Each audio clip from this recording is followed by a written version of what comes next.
continuación del tema La paz de Dios, va a ser la parte número 19 y para empezar vamos, como siempre, a hacerlo con una oración.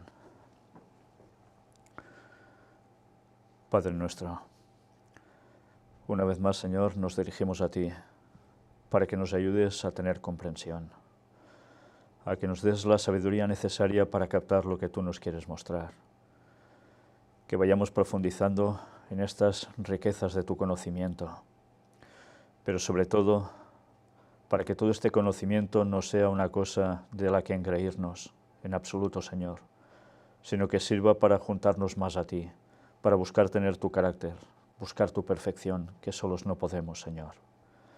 Por eso te queremos pedir que sea el Espíritu Santo el que nos ayude en todo ello, y que trabajes en nosotros y a través de nosotros, para llevar también este mensaje de salvación a todo el mundo.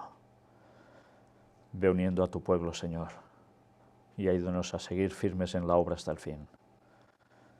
Bendícenos y cuida de tu pueblo alrededor del mundo, por el perdón de nuestros pecados. Y en el nombre de Jesús y su sacrificio, te lo pedimos todo. Amén.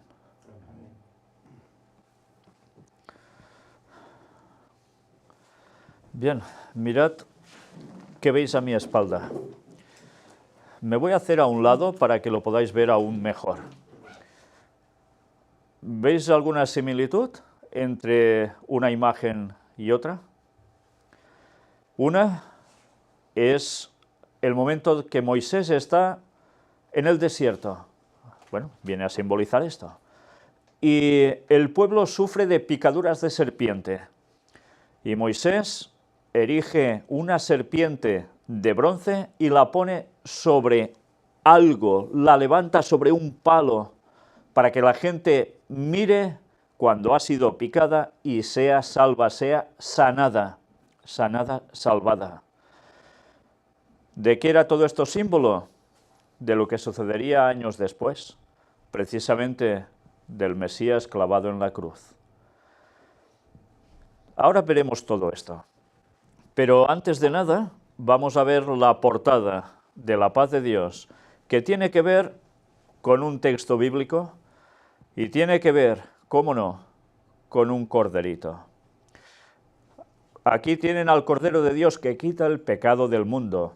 Todos reconocemos estas palabras de Juan el Bautista. Y no sé si cuando hablamos de corderos pensamos a veces en ovejas, ¿verdad? Pero una oveja ¿es exactamente un cordero? ¿O un cordero es exactamente una oveja? Un cordero dicen que es prácticamente la oveja desde que nace hasta un año de vida aproximadamente. Con lo cual nos está diciendo que el Mesías, ¿qué sería? Joven. Sería joven. Sería como un cordero prácticamente recién nacido, puro totalmente. Pues ya seguiremos hablando de esto. Por cierto, es una imagen que creo que es preciosa. Y vamos una vez más a centrarnos en alguna noticia que el Vaticano, cómo no, sigue lanzando sobre la paz. Texto completo de la bendición Urbi et Orbi del Papa Francisco en el domingo de Pascua. Ya sabéis, Semana Santa, pues ahí el domingo de Pascua. El Santo Padre ha pedido que el mensaje consolador de Jesús nos ayude a reanudar la construcción de caminos de reconciliación con Dios y con los hermanos.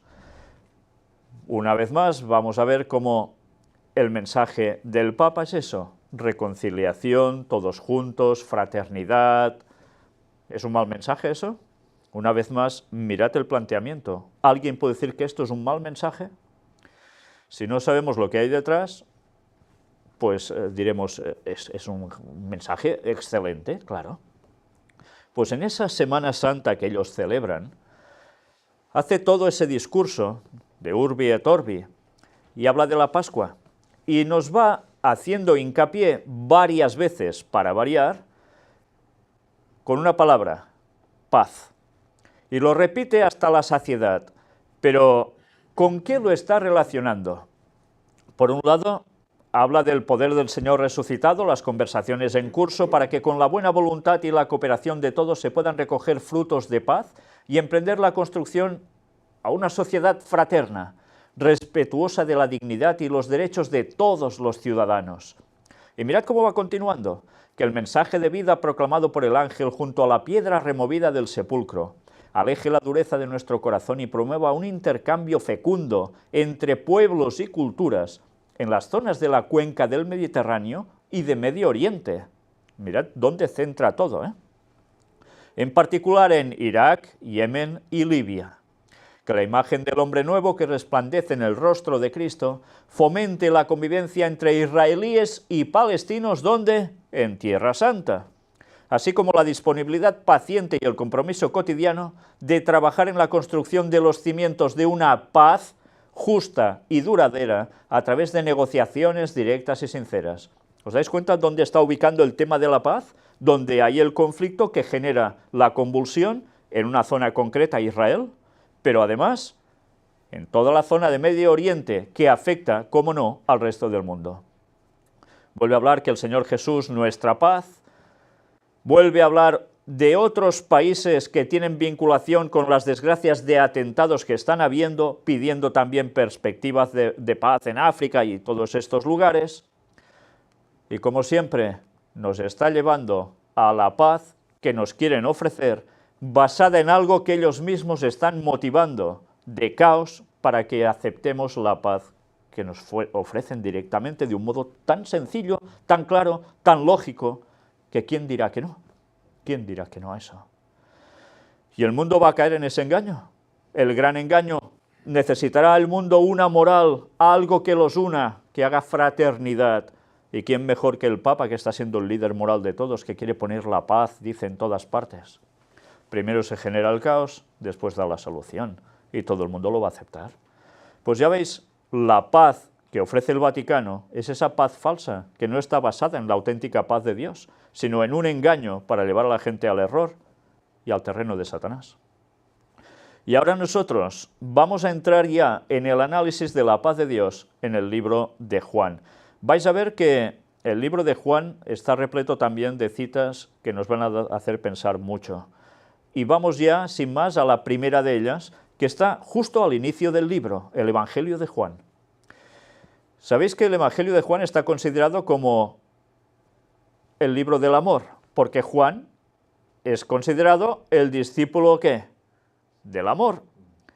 Y vamos a ver cómo cuando hablamos de Juan y siempre hablamos de qué bondades, vamos a ver que Juan, cuando escribe, habla mucho de amor, pero escribe desde los pies en el suelo, escribe describiendo la paz de Dios auténtica.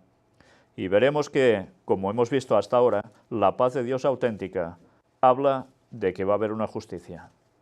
Y una justicia implica que después habrá una paz, pero antes no. Juan 1 del 1 al 5 nos dice: en el principio era el Verbo, y el Verbo era con Dios, y el Verbo era Dios. Este era en el principio con Dios. Todas las cosas por Él fueron hechas, y sin Él nada de lo que ha sido hecho fue hecho. Está hablando de Jesús, ¿verdad? El Verbo, la palabra, es Cristo. ¿Y dónde estaba desde un inicio? Ya estaba con Dios. Por tanto, ¿tiene inicio Jesús? ¿Es creado acaso por Dios Padre o generado de Dios Padre? No. En el principio era el Verbo, o sea que ya estaba desde el mismo inicio, si se puede decir. Y el Verbo era con Dios y el Verbo era Dios. No era un Dios, como dicen algunas religiones, sobre todo los testigos de Jehová, era un Dios. No, era Dios tal cual. Este era en el principio con Dios. No dice, este surge de Dios Padre. No, ya está desde el origen. Todas las cosas por Él fueron hechas. Por tanto, si nos dice, y sin Él nada de lo que ha sido hecho fue hecho, ¿quién es el creador del mundo? ¿Es Dios Padre? ¿No? Dios Padre está en el consejo para crear el mundo. Hagamos, dice, ¿verdad? Pero en cambio, quien crea, la mano generadora o la palabra, Cuidado con eso. La palabra porque dice y se hace. ¿Quién es? Es Jesús. Jesús es el creador. Por tanto, cuando lo vemos de esta perspectiva, si recordamos la imagen que hemos visto cuando se le ve a Jesús crucificado, da mucho que pensar, ¿no? El mismo creador del hombre tiene que venir a morir para salvar al hombre. Qué cosa tan extraña, ¿no? Pues esto es lo que nos lleva a la admiración. La paz de Dios, conseguir la paz de Dios, tiene que ser, ¿por qué? Porque evidentemente primero ha habido algo que ha roto la paz y Él tiene que ser el que la traiga. Y eso solo se soluciona con Él en la cruz, en un principio. Y después, cuando vuelva, el juicio y la paga. Y mirad ahora cómo continúa. En Él estaba la vida, y la vida era la luz de los hombres. La luz en las tinieblas resplandece, y las tinieblas no prevalecieron contra ella. Por tanto, vemos que Jesús, ¿qué era? La vida, la luz. Si estás en la vida, ¿qué quiere decir? Que tienes vida, está claro, ¿no? Pero si no estás con la vida, ¿dónde estás? En las tinieblas. Quiere decir que estás en la muerte. Porque si no es vida, hay tinieblas, pero ¿esas tinieblas van a ser eternas? No. Hay vida y lo que no es vida. Por tanto, te está diciendo, o estás con Cristo en la vida, para tener vida eterna con Él, o adiós muy buenas, estarás en tinieblas y te vas a perder. No hay otra. Y además nos dice, las tinieblas no prevalecieron contra ella, contra la luz de Cristo, que Él emanaba desde su conocimiento, con todo lo que hacía. Por tanto, ya las tinieblas no prevalecieron entonces. Satanás no pudo prevalecer contra Cristo. ¿Y después sí? ¿Lo va a hacer? Tampoco. Por más que quiera, no lo va a hacer. Miremos ahora versículos 6 y 7 del mismo capítulo. Hubo un hombre enviado de Dios, el cual se llamaba Juan. Este vino por testimonio, para que diese testimonio de la luz, a fin de que todos creyesen por él. Todos deberían creer por medio de ¿quién? Por medio de que Juan el Bautista hablaría, pero que verían que Jesús es la luz y creerían en la luz. Por tanto, una vez más, hay que dar un testimonio de la luz. En este caso, Juan lo dio muy claramente. Y todos debían creer ¿en quién? En Cristo. ¿Creer para qué? ¿Solo por conocimiento teórico? No, porque creer en Cristo significa mucho más. Significa querer hacer lo que Él nos dice, estar acorde con su voluntad. Satanás también cree en Dios, ¿no? Claro, si lo ha visto, pero no le hace caso, va a la suya. Juan 1, del 8 al 12 nos dice, no era Él la luz, está hablando de Juan el Bautista, sino para que diese testimonio de la luz. Aquella luz verdadera que alumbra a todo hombre venía a este mundo. En el mundo estaba, y el mundo fue hecho por Él, pero el mundo no le conoció. Es curioso, ¿eh? Cuando leemos esto rápidamente, mira, más o menos lo asimilamos, pero si te empiezas a poner en meditación de lo que allí pone, dices, pero es que esto es una barbaridad.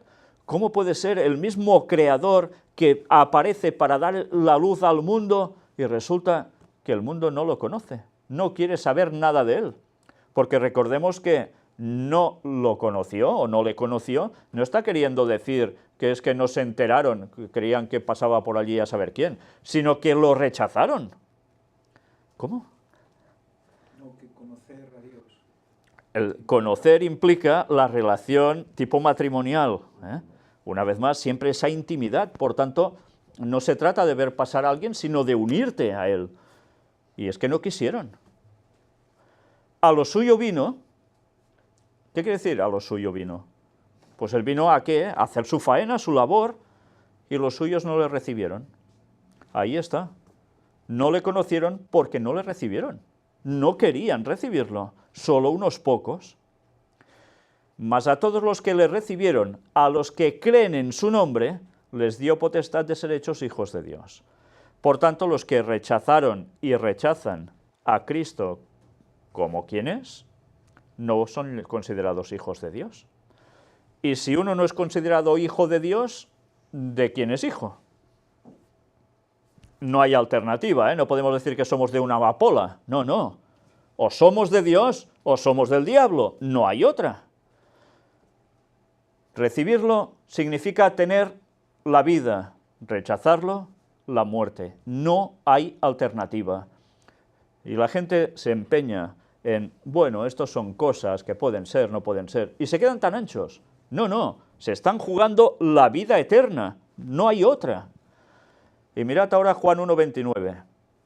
El siguiente día vio Juan a Jesús que venía a él y dijo, he aquí el Cordero de Dios que quita el pecado del mundo. Esa primera imagen del corderito, ¿eh? El Cordero de Dios. ¿Por qué el Cordero de Dios?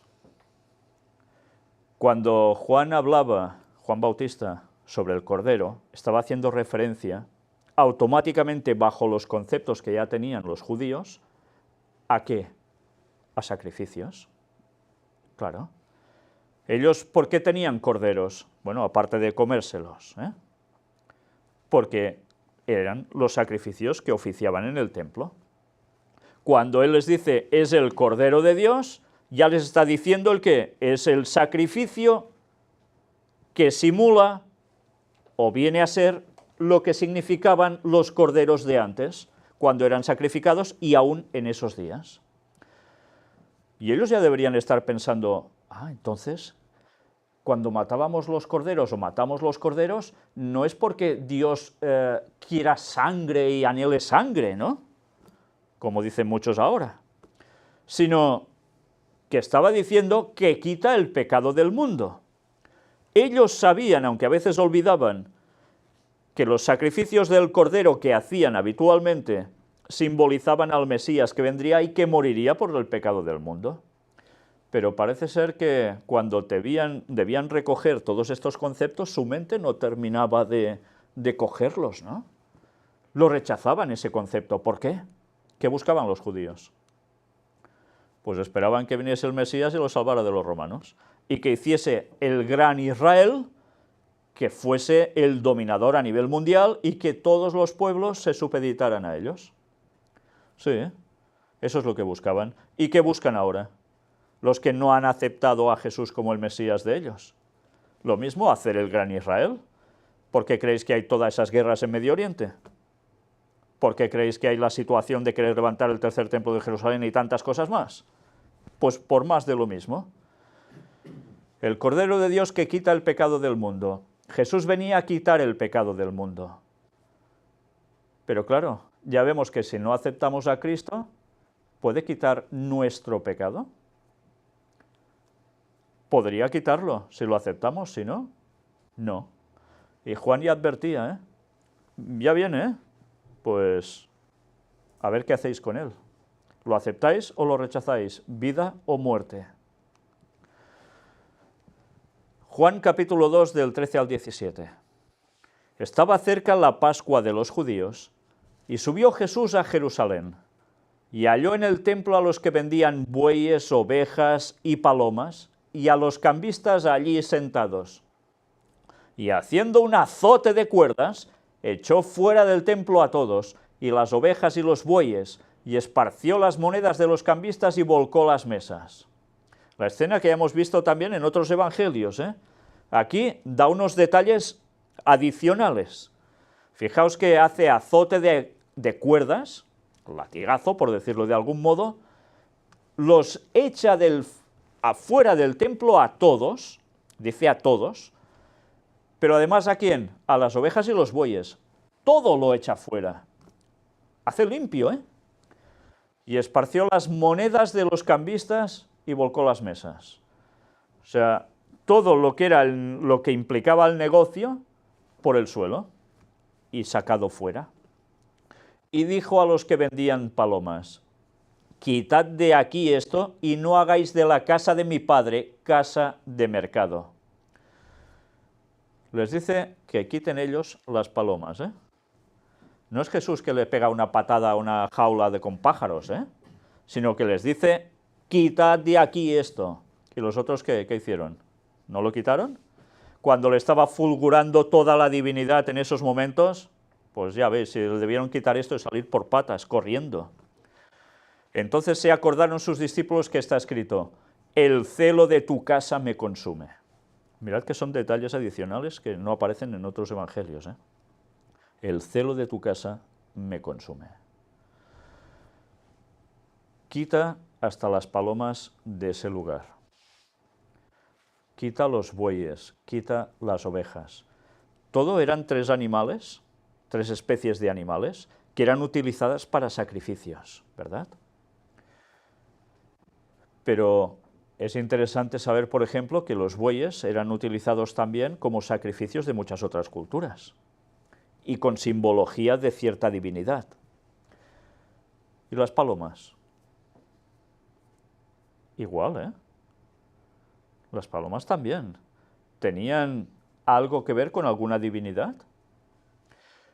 Sencillamente esta gente estaba haciendo negocio de lo que se hacía allí y ya está, o había también alguna implicación que pudiese llevar a pensar que había algo más que estaban haciendo ya los sacerdotes que no tocaba. Ovejas también se han sacrificado a lo largo de la historia. Algún día hemos de hablar a fondo sobre la paloma, el concepto de la paloma.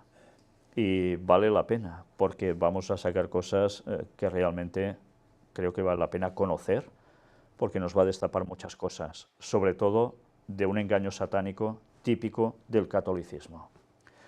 Siempre 3 y los últimos son las palomas. Sí. Y él habla a los de las palomas. Sí, él habla de las palomas, no, a los otros ya lo echa todo así, ¿eh? Y aquí concreta esto, sí. El celo de tu casa me consume. ¿Qué quiere decir esto? El celo.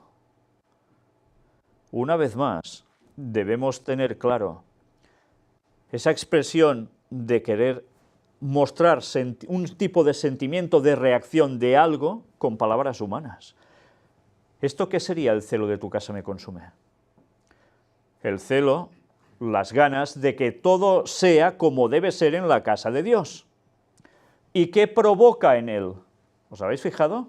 Ira, porque esto es la ira divina, se enfada porque las cosas de la casa de Dios están siendo totalmente tergiversadas. ¿Y qué hace? ¿Se queda tan ancho? No, pone los puntos sobre las íes y dice, si no estáis con lo que debéis estar, fuera de aquí. Es clarísimo, ¿eh? Esta es la ira divina. No es ira porque a él no le dan una monedita de todo lo que venden allí, sino que es la ira porque las cosas no se están haciendo como se deben. Y además no hay arrepentimiento. ¿Por qué actúa Jesús así? Porque no hay arrepentimiento. Ya vemos cuando hay arrepentimiento cómo cambia Jesús, ¿verdad? ¿Cuántas lecciones podemos sacar de esto, eh? Aún hoy en día, en nuestras propias iglesias, grupos. Y por tanto, ya veis, no hay paz de Dios así, ¿eh? Si las cosas van mal, no hay paz de Dios. La paz de Dios necesita de una limpieza previa, ¿eh? Juan 3, del 3 al 5. Respondió Jesús y le dijo, de cierto te digo, que el que no naciere de nuevo no puede ver el reino de Dios. Nicodemo le dijo, ¿cómo puede un hombre nacer siendo viejo? ¿Puede acaso entrar por segunda vez en el vientre de su madre y nacer? Respondió Jesús, de cierto te digo, que el que no naciere de agua y del Espíritu no puede entrar en el reino de Dios. ¿Nacer de agua qué significa? Bautismo, ¿no? ¿Y del Espíritu? ¿Sabéis? Hay personas que creen que, mira, como ya me han remojado, así, remojado, ya soy salvo. Ya no importa lo que haga. Tampoco me he de estar pensando todo el día qué hago bien, qué hago mal. No. Soy salvo por la fe, pues ala, para adelante. Ya tengo el Espíritu. Pues no, son dos cosas distintas. Por desgracia, normalmente se remoja a la gente en agua, no se los bautiza. ¿Sí? Porque primero no se les ha instruido bien. Primero esas personas, muchas veces, no han tenido una determinación de corazón de saber lo que creen, abrazarlo con plena conciencia y decir, me voy a bautizar porque quiero hacer ese pacto con el Señor. Por hacer números, por hacer números, como tantas denominaciones, venga, va, hay que bautizar, esto significará que crecemos más, estaremos mejor considerados ante los gobiernos, recibiremos dinero de los gobiernos porque no podremos ser considerados unas sectas peligrosas o no sé qué, pues así se va. Pero realmente el que es bautizado además también lo es con el Espíritu Santo. Evidentemente hay momentos en que la manifestación del Espíritu Santo puede ser muy evidente, ¿verdad? ¿Qué sucedió en Pentecostés? Recibían también el bautismo del Espíritu Santo y también hablaban en lenguas y hacían cosas, ¿verdad?, en su momento. Satanás, como siempre, ha hecho el plagio y ha puesto los movimientos pentecostales para hacer un símil de todo eso y la gente se lo traga como cierto, el típico plagio satánico. Pero ser lleno del Espíritu Santo o nacer del Espíritu Santo significa que crees, pero además conoces, porque solo puedes estar unido a Dios cuando hay ese conocimiento, lo que antes hablábamos, ¿no? Esa conexión, esa intimidad, sin lo cual no hay Espíritu Santo para ser recibido para nada. Por eso, ¿hay que bautizar? Sí, claro que sí. ¿Y así se consigue la vida eterna? Bueno, así tienes acceso a la vida eterna. Pero hay que estar también bautizado por el Espíritu Santo, ser lleno del Espíritu Santo, porque de lo contrario solo te habrás remojado. Y si no, no puedes ver el reino de Dios. No puedes ser salvo. Está claro, ¿eh? Juan 3, del 14 al 21 nos dice: y como Moisés levantó la serpiente en el desierto, así es necesario que el Hijo del Hombre sea levantado. ¿Cómo fue levantado Jesús? En la cruz, ¿no? ¿Y la serpiente en el desierto? ¿Era solo un madero? ¿O podía ser también algo parecido a una cruz? Que se aguantaba. Si no, debería aparecer solo como enrollada vertical, en espiral y con caduceos y todo lo que tiene que ver con farmacia y tantas cosas más, que para nada es lo bíblico. Eso da que pensar, Para que todo aquel que en él cree no se pierda, mas tenga vida eterna. ¿Qué debían hacer entonces en los tiempos de Moisés cuando eran picados por las serpientes? Alzar la cabeza, mirar enseguida a la serpiente que estaba puesta allí arriba y creer que iban a ser salvos. Y eran salvos. No morían de esa picadura. ¿A quién simbolizaba en este caso la serpiente allí arriba? Mirad que es algo sorprendente, porque normalmente hablamos de la serpiente como la simbología de Satanás. Y en cambio aquí coge esa simbología Jesús y se la arrebata también a Satanás, se la queda para él. Él es la salvación. Algunos dicen, ahí redime a la serpiente. Bueno, cada cosa en su lugar, cada cosa en su lugar. Lo que queda claro es que esa serpiente también va a morir. Satanás va a morir. Va a ser también sacrificada al final. Y en este caso cogía una simbología doble. Por un lado, la muerte definitiva de Satanás, donde nosotros podremos conseguir la vida en paz y tranquilidad, pero por el otro lado estaba simbolizando a Cristo, salvando a la humanidad. ¿Qué pasa con el sol? ¿No es símbolo también de Satanás y símbolo de Cristo a su vez? Así se lo han tomado muchos, ¿no? ¿Y qué pasa con tantas otras simbologías? Lo mismo, un sol alado también, igual. Bueno, pues todo esto da que pensar. Pero lo que está claro es que o creemos en Él, o ¿qué sucede? Adiós vida eterna.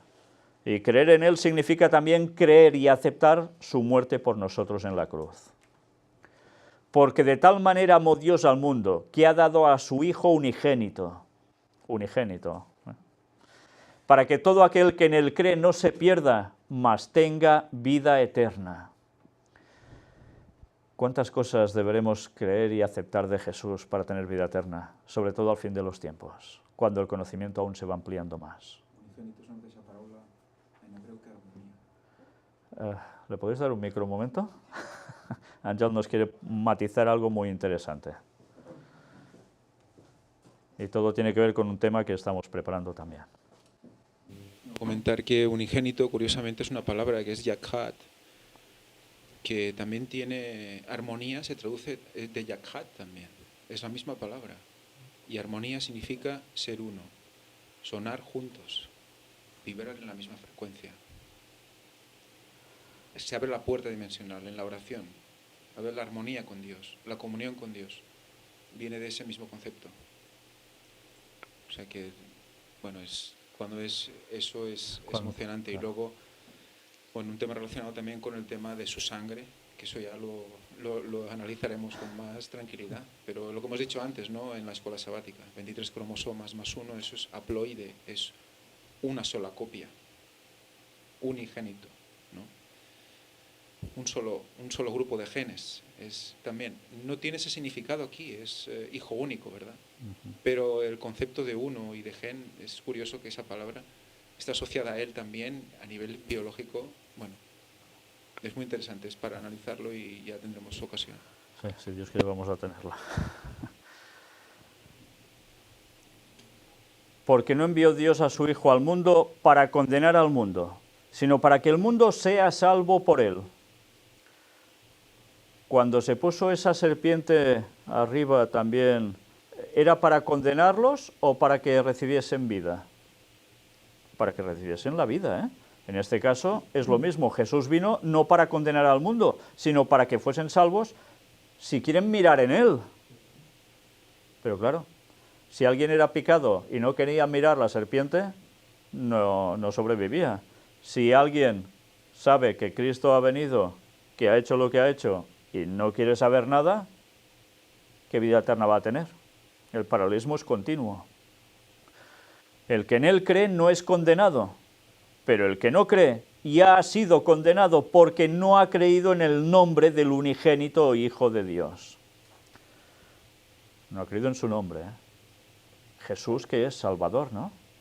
Por tanto, no han querido creer en el Salvador, en su salvación. Pues ya están. Por tanto, ¿Dios va a obligar a esta gente a ser salva? Es absurdo, ¿no? ¿Cómo puedes obligar a alguien a ser salvo si no quiere? Y Dios que da libre albedrío, por tanto tú decides tu destino. Eterno, no falla. Y esta es la condenación, que la luz vino al mundo y los hombres amaron más las tinieblas que la luz porque sus obras eran malas. Y ahí está la clave de todo. ¿Por qué hay gente que rechaza a Jesús? Porque sabe que si acepta a Jesús, debe cambiar cosas en su vida. Y no quieren. Todos saben que hablar de Jesús significa ¿qué? Que hay una ley. Claro, hay una ley. Hay una forma de hacer, de ser. Pero es que yo quiero hacer cosas que sé que están mal. Es mejor decir, Jesús no existió, Jesús, ¿qué me importa a mí si hizo eso o lo otro? No tiene nada que ver lo que hizo con lo que se ha escrito, o cosas así, ¿no? Pues, ¿por qué? Porque sus obras saben que son malas. Ellos mismos lo saben. Se buscarán 1001 excusas, pero sus obras son malas. Porque todo aquel que hace lo malo aborrece la luz y no viene a la luz para que sus obras no sean reprendidas. Claro, normal, ¿no? Como si fuesen tontos, ¿no? ¿Quién iba a hacer eso? ¿Para que te reprendan? Pues ya no vas, claro. Pues así vamos. Mas el que practica la verdad viene a la luz para que sea manifiesto que sus obras son hechas en Dios. Ya no se esconde, ya quiere estar unido a la luz, ya quiere hacer participar de las obras de Dios. Ya no tiene por qué esconderse, no tiene por qué rechazar. Juan 3, del 31 al 36. El que de arriba viene es sobre todos. El que es de la tierra es terrenal, y cosas terrenales habla. El que viene del cielo es sobre todos. Y lo que vio y oyó, esto testifica, y nadie recibe su testimonio. Está hablando de Jesús, ¿eh? Y dice, después de explicar todo esto, y nadie recibe su testimonio. Es que es frustrante, ¿no? Yo por un momento pienso, ¿qué debe sentir Dios cuando su Hijo viene, hace todo esto y nadie recibe su testimonio? 4. ¡Qué frustrante! Pero aún y así, sabiendo que sucedería eso porque es Dios, lo hace por amor a esos pocos. Es que esto es, vamos, para seguir alabando a Dios continuamente. El que recibe su testimonio, este atestigua que Dios es veraz, porque el que Dios envió, las palabras de Dios habla, pues Dios no da el Espíritu por medida. El Padre ama al Hijo, y todas las cosas ha entregado en su mano. El que cree en el Hijo tiene vida eterna, pero el que rehúsa creer en el Hijo no verá la vida, sino que la ira de Dios está sobre él. Es curioso, ¿eh? La ira de Dios está sobre él. ¿Quién está escribiendo esto? Juan, el discípulo del amor, ¿eh? Y está hablando de que para conseguir la paz habrá que pasar por esto. Porque la paz estaría si todos estuvieran con el Hijo de lleno. Pero no es así. Por tanto, si se da todo este sacrificio por el ser humano y el ser humano lo rechaza, ¿qué esperamos? ¿Que Dios esté contento? Es absurdo, ¿no? Sale la ira de Dios. La ira que salió en el templo, derribando esas mesas y demás, sale igual. Pero esta vez saldrá con una excelencia impresionante, con una magnitud indescriptible que va a arrasar con todo. Juan 4, 13 y 14. Respondió Jesús y le dijo, cualquiera que bebiere de esta agua volverá a tener sed, mas el que bebiere del agua que yo le daré no tendrá sed jamás, sino que el agua que yo le daré será en él una fuente de agua que salte para vida eterna. Que salte para vida eterna. Por tanto, si rechazas el agua que le ofrece, el agua de la vida, símbolo del mismo, ¿vas a conseguir saltar a vida eterna? Todo lo contrario, todo lo contrario. ¿Cuántas analogías tiene Jesús con ciertas cosas que son vitales para el ser humano, verdad? ¿El agua no es vital para el ser humano? ¿No estamos compuestos por una gran cantidad de agua? Pues imaginaos, si rechazamos la auténtica agua, la auténtica fuente de donde suministra esa agua que nos mantiene vivos, y a nivel espiritual, ¿qué podemos conseguir? Perdernos eternamente, no hay otra. Juan 4, del 34 al 38. Jesús les dijo, mi comida es que haga la voluntad del que me envió y que acabe su obra. ¿No decís vosotros, aún faltan 4 meses para que llegue la siega? He aquí os digo, alzad vuestros ojos y mirad los campos, porque ya están blancos para la siega. Y el que siega recibe salario y recoge fruto para vida eterna, para que el que siembra goce juntamente con el que siega. Porque en esto es verdadero el dicho, uno es el que siembra y otro es el que siega. Yo os he enviado a segar lo que vosotros no labrasteis, otros labraron, y vosotros habéis entrado en sus labores. Bueno, es un texto de muchas aplicaciones, muchas. Una de ellas, evidentemente, está clara. Primero de todo, Jesús, ¿cuál era su objetivo en este mundo? Hacer la obra por la que vino. Claro que sí. Pero mirad cómo de repente empieza a decir algo.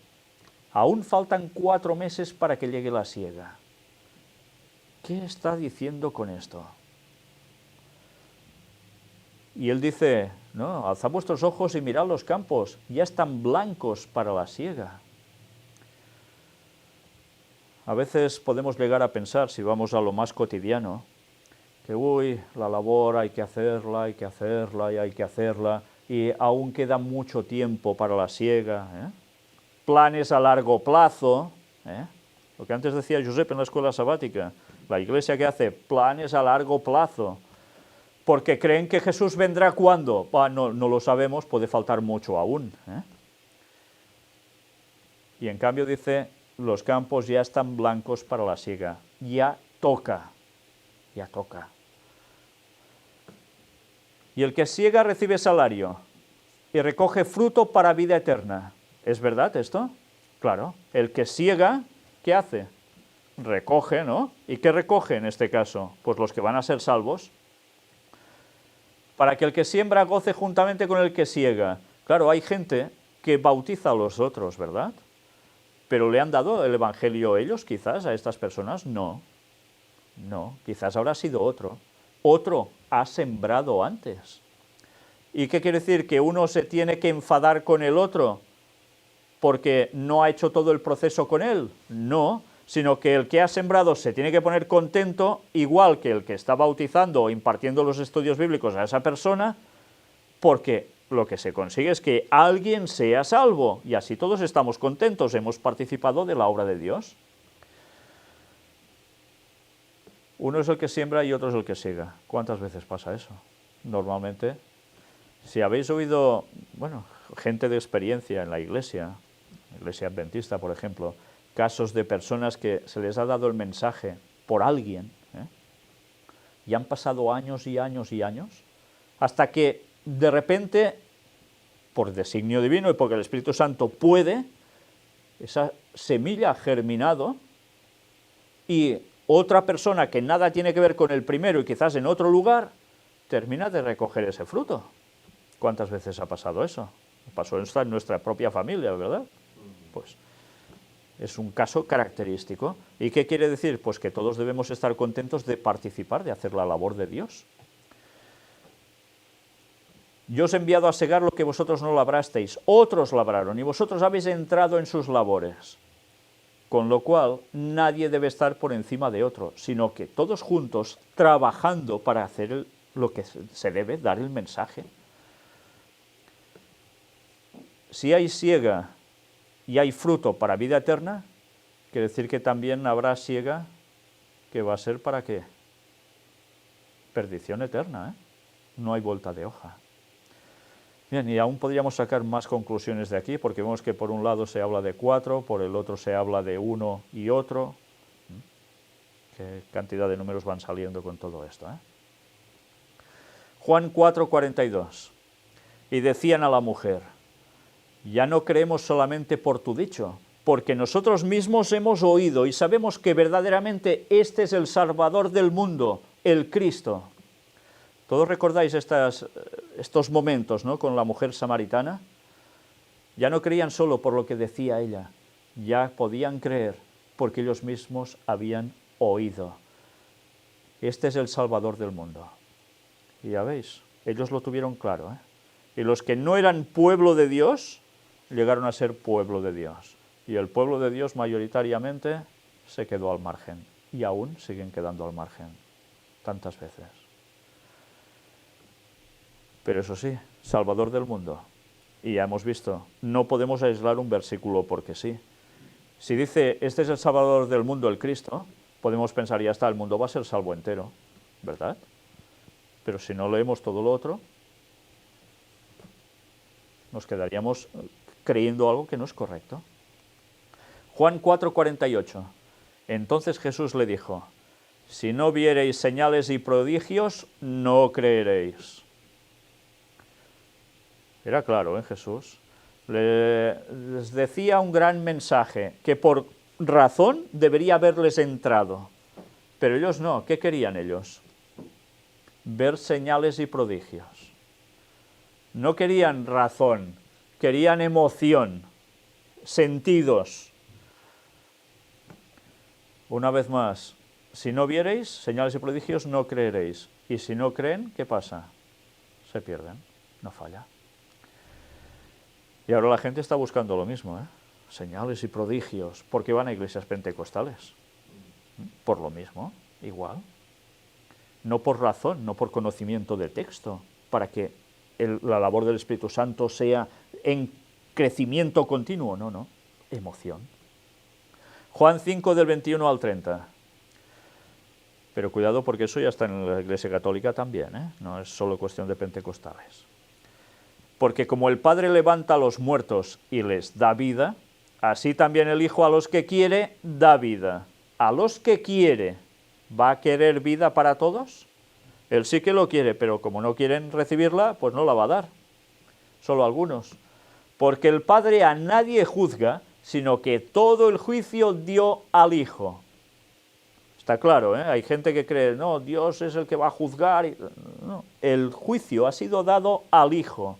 El mismo que viene a crearnos, viene a morir por nosotros, es el que va a juzgar quién va a ser salvo y quién no. Quién lo ha rechazado y quién no. Más justo imposible, ¿no? Para que todos honren al Hijo como honran al Padre. El que no honra al Hijo, no honra al Padre que le envió.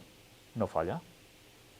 De cierto os digo, el que oye mi palabra y cree al que me envió, tiene vida eterna, y no vendrá a condenación, mas ha pasado de muerte a vida. Es claro, Jesús. Si crees, tendrás vida eterna. Si no, a condenación. Y es Juan el que está escribiendo, ¿eh? Y son palabras del mismo Jesús. De cierto os digo, viene la hora, y ahora es, cuando los muertos oirán la voz del Hijo de Dios, y los que la oyeren vivirán.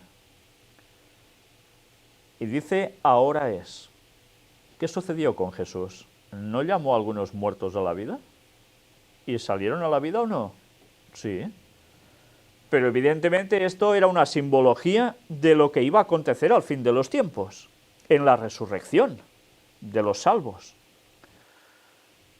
¿Quiénes van a oír la voz y están muertos y van a resucitar? Los que son considerados salvos por Él, que es el que juzga. Y van a resucitar, van a oír su voz, estando hechos polvo. Eso es indescriptible, ¿verdad? Porque como el Padre tiene vida en sí mismo, así también ha dado al Hijo el tener vida en sí mismo. Y también le dio autoridad de hacer juicio por cuanto es el Hijo del Hombre. Está claro, va a juzgar. No os maravilléis de esto, porque vendrá hora cuando todos los que están en los sepulcros oirán su voz, y los que hicieron lo bueno saldrán a resurrección de vida, mas los que hicieron lo malo a resurrección de condenación. No puedo yo hacer nada por mí mismo. Según oigo, así juzgo. Y mi juicio es justo, porque no busco mi voluntad, sino la voluntad del que me envió, la del Padre. Por tanto, su justicia va a ser total, y Él dará salvación, pero el mismo Jesús será el que dará condenación. ¿En cuántas películas veis que salga esto así, diciendo estos mensajes tan contundentes? ¿En cuántos lugares tipo de la nueva era, cuando hablan de Jesús, describen a Jesús así? Solo se quedan con una parte, una parte muy lírica, pero la verdad no, todo sesgado, por interés, claro. Juan 5 del 34 al 47. Pero yo no recibo testimonio de hombre alguno, mas digo esto, para que vosotros seáis salvos. Para que vosotros seáis salvos, una vez más. Él era antorcha que ardía y alumbraba, y vosotros quisisteis regocijaros por un tiempo en su luz. ¿De quién está hablando? De Juan el Bautista. Mas yo tengo mayor testimonio que el de Juan, porque las obras que el Padre me dio para que cumpliese, las mismas obras que yo hago, dan testimonio de mí que el Padre me ha enviado. También el Padre que me envió ha dado testimonio de mí. Nunca habéis oído su voz, ni habéis visto su aspecto, ni tenéis su palabra morando en vosotros, porque a quien Él envió, vosotros no creéis. Dice que ni habéis visto su aspecto. ¿Y cómo puede ser que esto, que ha sido siempre así, y seguirá así hasta que el mundo acabe como tal, aparezca alguien diciendo que es un profeta de Dios, que se le aparece el Dios Padre y le dice que vaya a tal lugar en un bosque, que va a encontrar unas planchas, que cuando las imprima va a salir lo que termina siendo el libro del Mormón, el libro de Moroni. ¿No nos damos cuenta que hay algo que no cuadra? ¿Cómo ese señor masón que hizo a la Iglesia de los Santos de los Últimos Días está mintiendo? Bueno, pues muchos aún no quieren verlo. Solo hay que ir a los textos, ¿eh?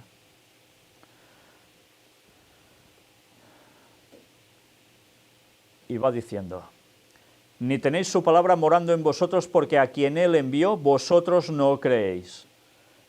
Escudriñad las Escrituras, porque a vosotros os parece que en ellas tenéis la vida eterna, y ellas son las que dan testimonio de mí, y no queréis venir a mí para que tengáis vida.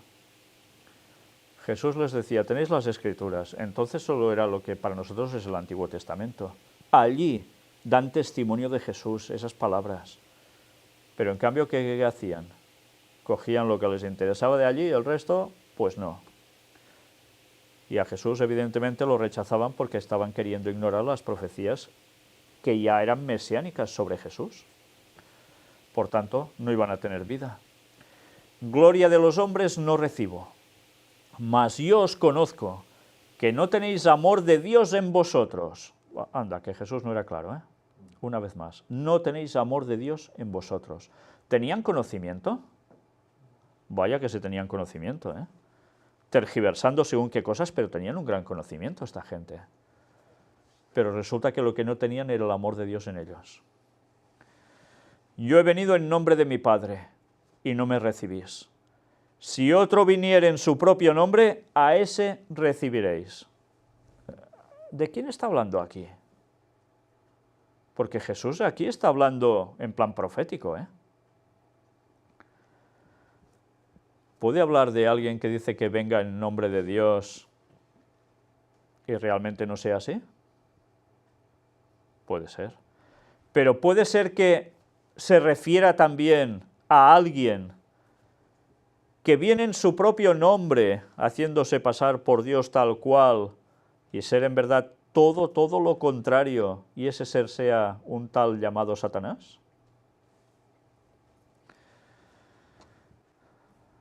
Pues claro que sí. Porque ¿qué va a suceder en este mundo? Se habrá rechazado el auténtico Jesucristo. El auténtico Jesús es todo lo que implica la creencia en Él, lo que nos ha enseñado a través de toda la palabra. Si rechazamos esto, vamos a creer en el otro que se hará pasar por Jesús, que nos ofrecerá una paz distinta a la de Dios, pero muy convincente para muchos, por haber rechazado la verdad en Jesús tal cual. ¿Cómo podéis vosotros creer? Pues recibís gloria los unos de los otros, y no buscáis la gloria que viene del Dios único. No penséis que yo voy a acusaros delante del Padre. Hay quien os acusa, Moisés, en quien tenéis vuestra esperanza. O sea, dice que Jesús ni acusa, porque hay alguien que ya acusa. Y dice que es Moisés. ¿Por qué dice que es Moisés? Porque Moisés, que escribió la ley, los 5 primeros libros, y dónde está la ley, claro. Por tanto, ¿quién los está acusando? El transgredir la ley de Dios voluntariamente. Y antes era así, imaginaos ahora cuando 2 de esos mandamientos han sido pulverizados a través de tantos años por la propia Iglesia Católica, el de las imágenes y el del sábado, pulverizados. Pues si hacen esto, evidentemente van a creer en alguien que no es el auténtico Jesús, el auténtico Salvador del mundo.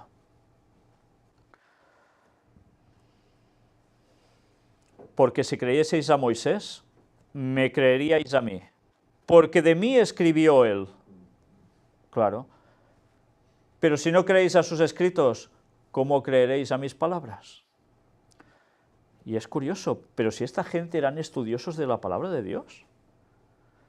O sea, tenían la palabra de Dios, la estudiaban, pero a su vez no aceptaban lo que allí decía sobre Jesús. La cual cosa nos está indicando primero que la ley es el carácter de Dios. Ellos no querían ese carácter de Dios. Guardarían la ley en apariencia, pero por dentro pudredumbre.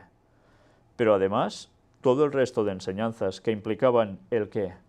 La simbología de los rituales, tanto en el santuario como después lo que fue el templo, ese sacrificio del cordero, era rechazado.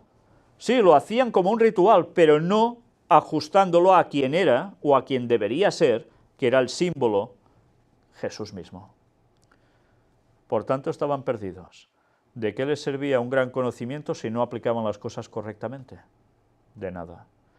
¿Cuántas religiones hay hoy en día en la actualidad que dicen que todos se basan en la palabra de Dios? Y todos dicen que tienen un gran conocimiento.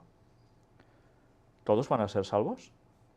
No, porque ya rechazan muchos la ley de Dios. Por tanto, si no creéis a sus escritos, ¿cómo creéis a mis palabras? Jesús, como siempre, tan claro, tan lógico. ¿Y qué iban a conseguir si no hacían esto? Perderse. No hay vuelta de hoja. Hemos llegado a este texto bíblico. Vamos a ver aún muchos más. Analizaremos todo el libro de Juan y nos daremos cuenta que el libro del amor resulta que es amor porque va acompañado de justicia. Si no, no hay amor. Misericordia, sí, pero justicia. En fin, nosotros seguiremos mirando texto por texto que tenga implicación en ello. Y ya veis que es necesario hacer eso. Y me estoy dando cuenta a través de las personas que escriben, comentando sobre los temas de la paz de Dios, que hay muchos textos que analizamos bajo la perspectiva de la que estamos haciendo y personas que no entendían esos textos, que quizás nosotros tenemos muy asimilados por años de experiencia en la fe, etcétera, etcétera, pero hay personas que no terminan de comprender muchas cosas. Y creo que Dios está utilizando todo esto que estamos haciendo ahora para que más personas sepan realmente qué dice la palabra de Dios. Y, ¿sabéis? Dios está juntando ya un pueblo. Está juntando a un pueblo que quiere la verdadera paz de Dios, que está saliendo de los engaños satánicos. Pero aún hay mucho fuera que lo desconoce. Y esa labor nos toca hacerla a nosotros. A todos los que sabemos la verdad, la hemos de divulgar.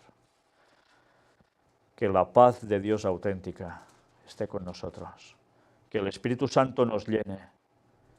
Que hagamos siempre la renovación del pacto con Dios, cada día arrepintiéndonos de nuestros pecados y pensando en la salvación que Cristo nos ofrece a través de su sangre, de su sacrificio, y que pronto va a volver a buscarnos en 2031. ¿Nos vamos preparando para eso? ¿Nos vamos preparando por si la muerte nos coge antes? Estemos auténticamente en paz con Dios y estaremos seguros. Que el Señor os bendiga. Vamos a terminar con la oración.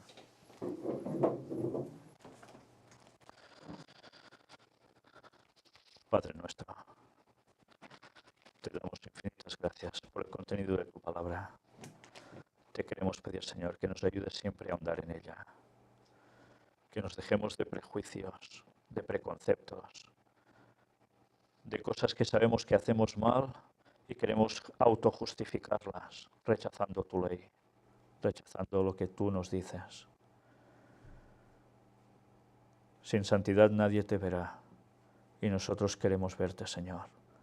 Y sabemos que para estar en santidad sí que debemos creer, pero también debemos practicar. Y debemos creer en todo lo que tú nos dices y hacer todo lo que tú quieres que hagamos, ajustando nuestras vidas a ti, guardando los mandamientos que tanto rechazan en un punto u otro. Señor, ayúdanos siempre a ser sinceros, para que el Espíritu Santo pueda trabajar en nosotros, que quite de nosotros todo orgullo, prepotencia, vanagloria, y dirijamos todos nuestros esfuerzos a conseguir la salvación y la de muchos más. Queremos, Señor, pedirte que tengas paciencia con nosotros, porque aún estamos en ese camino de la santificación, que a veces tanto cuesta seguir andando. Pero te queremos pedir, Señor, que el Espíritu Santo nos ayude, nos vaya guiando por todo el camino, hasta llegar el día que podamos estar contigo. Perdona nuestros pecados y une a tu pueblo, Señor. Derrama el Espíritu Santo sobre nosotros para que podamos terminar tu obra aquí en la tierra junto a muchos más y muchos podamos ser salvos. En el nombre de Jesús te lo pedimos todo, por el perdón de todos nuestros pecados. Amén.